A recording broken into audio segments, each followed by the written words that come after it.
Well, first of all, can you hear me? I want to thank Congressman Alcee Hastings for many things. He has been a great friend to Hillary and me when I was president. He supported our economic program, and remember, it was a good economy. We all rose together, and we're going to do that again. I want to thank Mayor Wilson for making me welcome here. Mayor Babb, Mayor Kiles, I want to thank them. I want to thank the World War II veteran who led the pledge, Ed Serafy, Sarah Helen Land, thank you. Senator Joseph Abruzzo, thank you for having me here. Commissioner McCarthy. I want to thank Pastor Reese and our organizer here, Darren Steptoe, because he told me he was an AmeriCorps volunteer, and this year, just a couple of months ago, we swore in our 1 millionth AmeriCorps volunteer. And Madam President, I want to thank you for having me here at Palm Beach.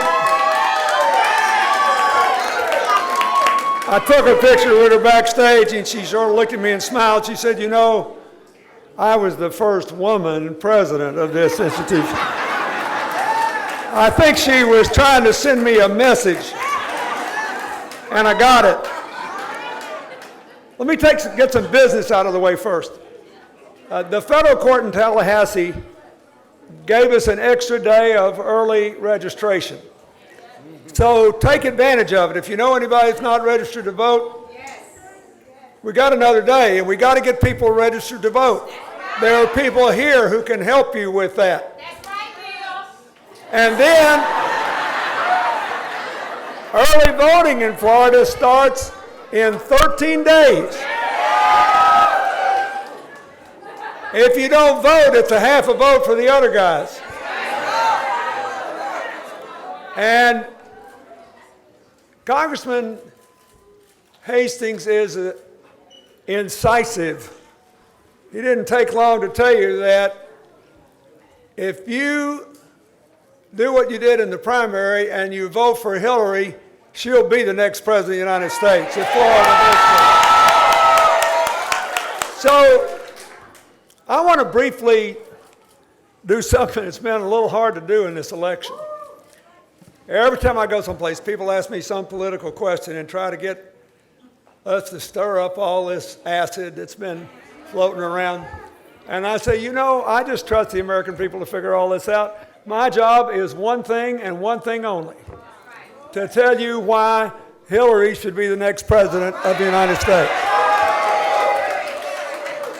For you. It's about you. This election belongs to you. The first thing I recommend is that you take it back. Because no matter who wins any election, there are consequences. There are consequences for those who vote and consequences for those who don't. The only difference is those who vote either get bragging rights or don't blame me rights. They're both better than, oh, if I had only known, aren't they? So here's what the deal is. You've already figured out you've never had a chance to vote in an election for president where the choice was more dramatic and more clear and where there was greater difference. So let me begin by saying this. This is a change election because President Obama is term limited out. The question is, do you want change that builds on all the good things that are happening and makes more good things happen, or do you want to go back to trickle-down economics and divided politics? Do you want to be for politics that divide, distract, and demonize, or do you want to be for politics that cooperate, concentrate, and create opportunities for all Americans? This is a pretty clear choice. Hillary's slogan, "Stronger Together," is not just two words. Let's just take a minute to remember your fellow Floridians and those just north of here who lost their lives or their property in that terrible hurricane. What happens after a disaster? People concentrate on what they have in common and they work together. I just read an amazing little book by a man named Sebastian Junger who writes about natural bad things that happen to people and how they band together. And he pointed out there were no rage shootings in America, no Orlandos, no San Bernardinos, no Sandy Hooks, and all the other things. None, zero for 2 years after 9/11. Why? Because we thought what we had in common was more important than our interesting differences. That's what this whole election's about. Stronger together or divide and conquer? Which is better, anger or answers? Answer. Which is better, resentment or empowerment? Empowerment. Which is better, conflict or cooperation? How should we relate to each other and people beyond our borders, with walls or bridges? Bridges. Exactly. That's what the whole thing is about. Look, first thing we need to understand is that the United States is for all of our problems. We got a lot of problems. There's a reason so many people are mad. About 80% of us still hadn't had a raise since the crash. Right? If you adjust for inflation. About half the people in this country, if you adjust for inflation, are living on the same income they were living on the last day I was president. However, I predict to you that 10 years from now, people will look back on this period and give Barack Obama much higher marks for the economy than they do now. And I'll tell you why. I'll tell you why. We just had our 79th straight month of increasing employment. 79. That's never happened before. Even when I was president, we all rose together, and the bottom 20%'s incomes in percentage terms rose more than the top 20%. And everybody did better than under trickle down. We never had 79 months in a row. Since 1981, we've been flirting with this trickle down economics. For 20 years, we've had Republican presidents, and for nearly 16 years, Democrats. So, what's the job score? For our side, 31.9. For their side, 15.8. So, slightly less than half as many jobs with 5 more years to build them. This is not rocket science. We are just this close to being able to all rise together again. But first, we got to have an investment strategy, not a trickle-down strategy. The most important thing we could do to create jobs in a hurry in America is to give our country a long, long-delayed infrastructure program. And I'll give you an example. You know, when most people say that word, they think of roads, bridges, ports, airports, seaports. That's all true.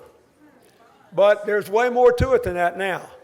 In Florida, you need to make sure that rising sea levels don't flood your cities out. So, you need to make sure that the Everglades are not 10 feet underwater. When I was president and Al Gore was vice president, he and Hillary are down in South Florida today. We spent a lot of time and got a lot of support from agriculture and business as well as environmentalists to save the Everglades. It would be a national, global tragedy if they were all buried, and in the process, a lot of farming jobs were buried too. We lost a lot of. So infrastructure is building the resilience we need so that our coastal cities in Florida and all the way up the coast can be insured, so that people's houses can be saved, so that businesses can be saved, and so that national treasures like the Everglades can be saved. Infrastructure means looking at Flint, Michigan and what happened there and saying the truth, which is it is nowhere near the only city in America where children have elevated lead levels in their blood because they got old rusty water pipes. And if we tore them all up and put down clean ones, every last job would be an American job and our children could be given a healthy future. Infrastructure acknowledges that somewhere between 3 and 5 million children every single day go to school and get a homework assignment that requires them to get on the internet, and they cannot do it because they do not have access to affordable broadband. So if we did that everywhere in America, number one, you could set up businesses in places that have been left out and left behind. And most important, every kid in this country would have the same chance to live up to his or her God-given ability. That's infrastructure. Infrastructure recognizes that America ranks first or second in the world in every survey of our ability to generate electricity from the sun and the wind and other clean sources. To stop the rise in sea levels and create a whole new American economy, including more manufacturing jobs, by driving down the cost of electricity. Because once you can generate and store power from the sun and the wind, it's free. Right? It's free. But the problem is that once you get out of the places like Florida and west of the Mississippi, once you get away from Nevada, New Mexico, Arizona, and California, by and large, the sun shines brightest and the wind blows hardest where the people are not. So you've got to have a whole modern electrical grid to take the power from where it's generated to where it can be used. That's infrastructure, and it's all American jobs. We need to remember that 2/3 of all the jobs created in America in the last 20 years have been created by small businesses. That's right. Hillary is the only person that's offered a $25 billion plan to accelerate lending to small businesses and to fully include women and minorities in small business lending. And to modify the bank rules to give people incentives to loan to their neighbors again. You know, I got tickled when there was nothing funny about that financial crash, but it was funny that some of the guys tried to blame me by saying, oh, that Bill Clinton, he enforced the Community Reinvestment Act. You know what the Community Reinvestment Act is? It's a law that says if you got an ATM machine in a community, you are obligated to consider people in that community for small business and family loans. And we got over 95% of the lending ever done up to that time under that law done in those 8 years. $800 billion in community investment, and we were in the top 5 countries in the world in small business lending. We're not in the top 10 now because after that crash, banks got scared. I strongly support the law President Obama signed called the Dodd-Frank Law that will prevent Wall Street from wrecking Main Street. But Main Street needs access to bank lending, and Hillary will bring it back if we elect her. So, if you have a good economic program, people have to be able to participate. The most important thing is education. She wants universal preschool for everybody. She wants our schools to take the limited amount of money you can get from the federal government and focus on what works. There have been too many tests. I'm not against all tests, and she isn't. But the research shows that the most important thing is whether the teacher gets better and the principal does a good job and the families are involved. Those are the 3 things that matter most. One good teacher can raise a person's income 10% a year for life. Just one. And Hillary believes it shouldn't depend on your zip code whether you can get a good education. The second thing is we have to open the doors of post-high school education to everybody, beginning with what's done here at this community college. Hillary wants to redignify skills training and finance it and reward corporations that will finance this sort of training and apprenticeship programs so people can get good middle-class jobs without a four-year college degree. She wants free tuition for all community colleges. She has a program for free tuition for all four-year state colleges for families with incomes of up to $125,000 a year. That's 85% of them. She wants debt-free college for everybody else through things like a dramatic expansion in work-study programs. And then she got the most interesting plan for people that have already got a lot of debt. That would be 20 million of us. 20 million students and their families have already accumulated debt, average debt $30,000. But there are doctors, lawyers, and accountants that owe between $100,000 and $200,000. So here's how her plan would work. First, she wants to put an end to the scandalous situation that a college loan is the only one you cannot refinance. That's crazy, isn't it? I bought a pair of jeans a couple months ago from a lady I've been doing business with for 10 years.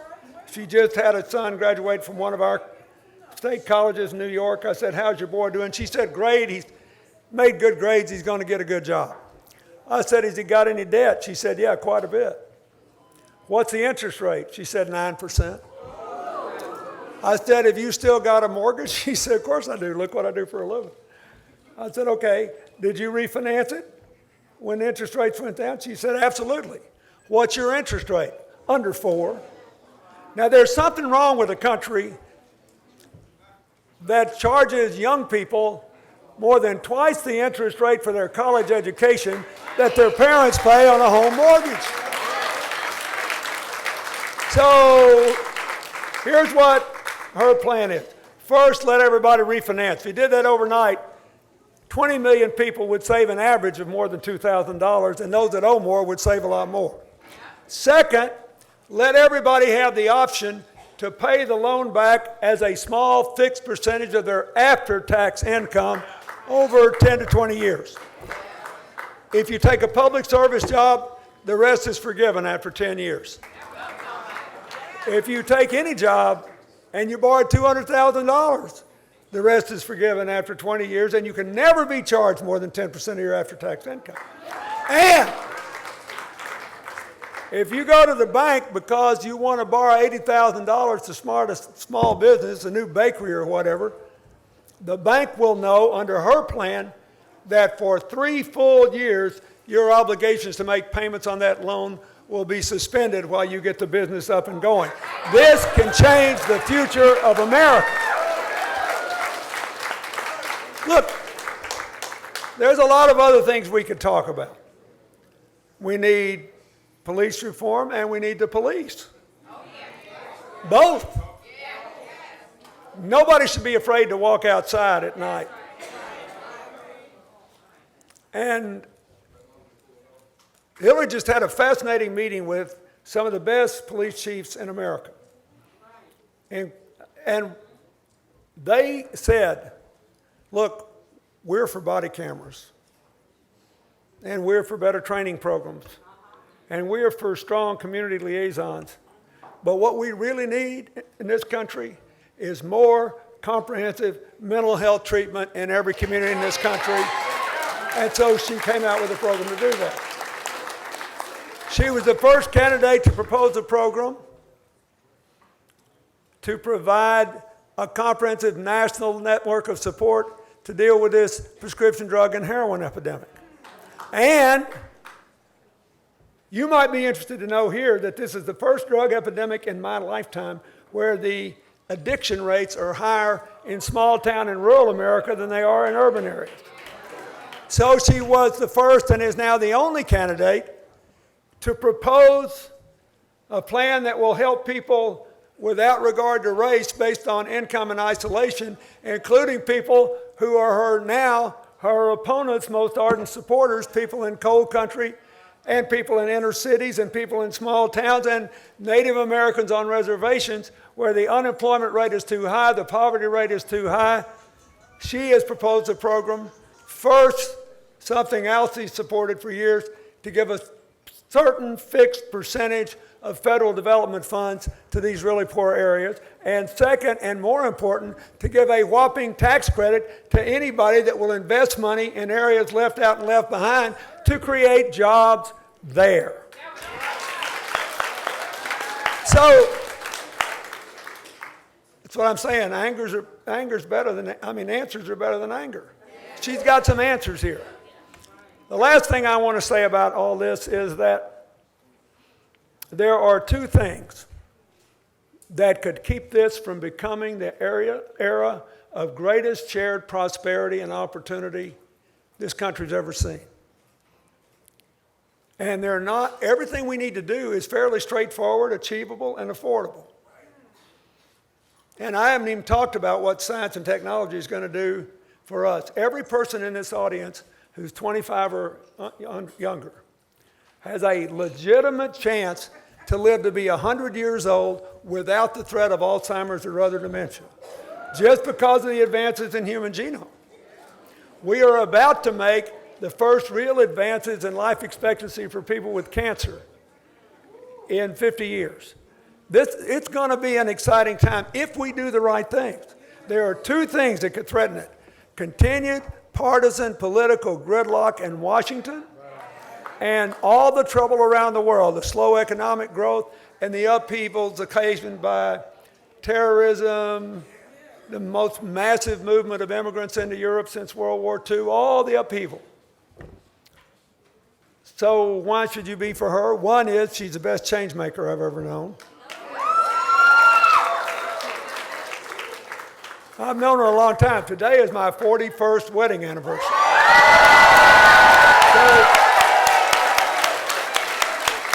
But look, before she was 30 years old, including before she got out of law school, she had been to South Carolina to try to get African American teenage boys out of adult prisons, to South Texas to register Mexican Americans who'd been systematically shut out of the political system. Then, as soon as she got out of law school, she went to Alabama to try to help prove that these so-called private academies were just segregated schools by another name and not entitled to federal taxes. Then she went to Massachusetts to find out why there were so many children on the census rolls than there were enrolled in schools, and it was because kids with disabilities were, at that time, unlawfully being kept from being in the public schools. And she worked to empower people with disabilities and focus on their abilities, something she has done ever since. Secondly, everything she ever achieved in public life, as when I was governor of Arkansas, when she was first lady, when she was a senator from New York, when she was Secretary of State, everything, she always managed to get some Republicans to go along with enough Democrats to pass what she wanted to do, and she will as president. And the final thing I will say is, happy anniversary, Mr. President. Thank you. The final thing I want to say is, you got to have somebody with the standing in the world and the understanding of the world to keep us safe enough and give us the space we need to grow and lead the world away from all this anger and road rage, which is a global phenomenon. And that's why, look at what the Republicans have said who spend their lives in national security. Dozens and dozens of them said they couldn't be for her opponent. A significant number of them endorsed her. The first President Bush's national security advisor, a retired admiral, endorsed her. And lots of others did. And look at all these Republican newspapers in Crucial, Ohio. There are two newspapers, the Columbus newspaper in the capital and the Cincinnati Enquirer on the border of Kentucky, that had not endorsed a Democrat in 100 years. They endorsed Hillary for president. In Arizona, the largest Republican paper, the largest newspaper in Phoenix, the Arizona Republican, was started in 1890. They have never endorsed a Democrat. They endorsed Hillary. In Texas, one of the most famous Republican newspapers in the United States, the Dallas Morning News, last endorsed a Democrat in 1941 on the verge of the World War II, when they said, you know, it might not be the best time to change presidents. They never have done it since. They endorsed Hillary. So I want you to think about that. We are stronger together. Cooperation is better than conflict. Conflict may win a bunch of elections, but once you get there and you got the job and you got to stand and deliver, and people's lives are going to be changed and our children and grandchildren's future are riding on it, all that matters is whether you do something. You know, I used to just love giving speeches. I prefer doing things now. The older you get, I just got back from Israel. I spoke at the funeral of my friend Shimon Peres, who died at 93, former president, prime minister, foreign minister of Israel, a genius, a fabulous guy. He did an interview with Charlie Rose not long before he died, and Charlie said, "What do you want your legacy to be?" You know what he said at 93? "I prefer to think about tomorrow more than yesterday." Let somebody else write the legacy. What are we going to do for the kids? What are we going to do in the future? We are stronger together. We're going to rise together. If Florida votes for Hillary for president, you can do it. Thank you.